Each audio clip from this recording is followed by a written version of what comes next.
What's up, everyone? Welcome to the Power Play with CJ. I just want to focus in on the Florida Panthers and their atrocious, attendance. They had 11,000 at the home opener, not great, and then they had about 7,000, which is being generous tonight. You guys saw also the pictures on Twitter and social media, and it's bad.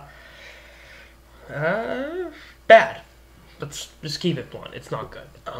And you can blame the fans of Florida for being fair weather fans, all that stuff. I mean, I think the South Florida fans proved that one in Game 6, 2013 NBA Finals. The Heat are down 5 minutes, 5 points with like a minute and a half to go.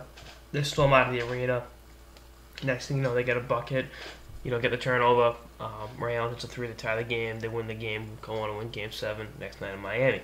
Or, you catch my drifts, and so many fans are at the door trying to get back in, but there's no readmittance. I think that is a microcosm for the bigger picture here. Is that if you're not winning in South Florida, people aren't going to go.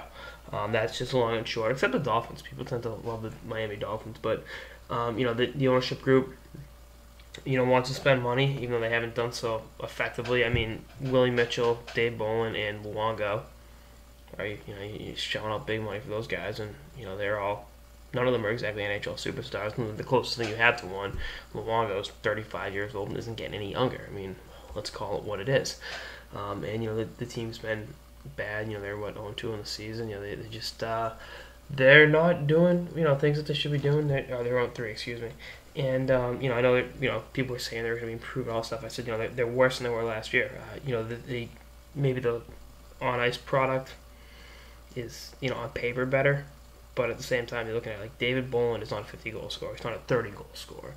Willie Mitchell is on the wrong side of 35, and so is Luongo.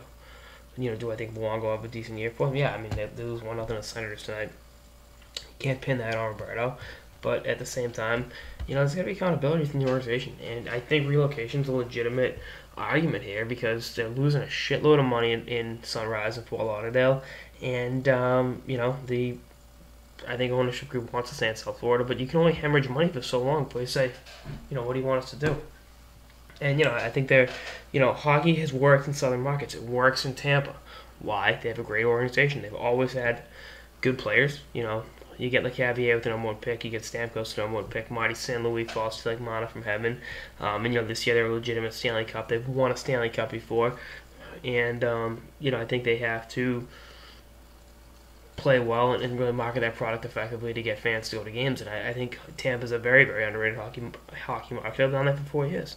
I mean, at one point I was when I was first moved down there, I was going, geez, if I stay, thinking I was going to stay there the rest of my life, going, it's going to be tough for me. And my kid's going to be Bruins fan. How am I to make sure my kids stay Bruins fans in a market that like this? But obviously, not there anymore, so it's not a non-issue. But I think any potential future children, I might add.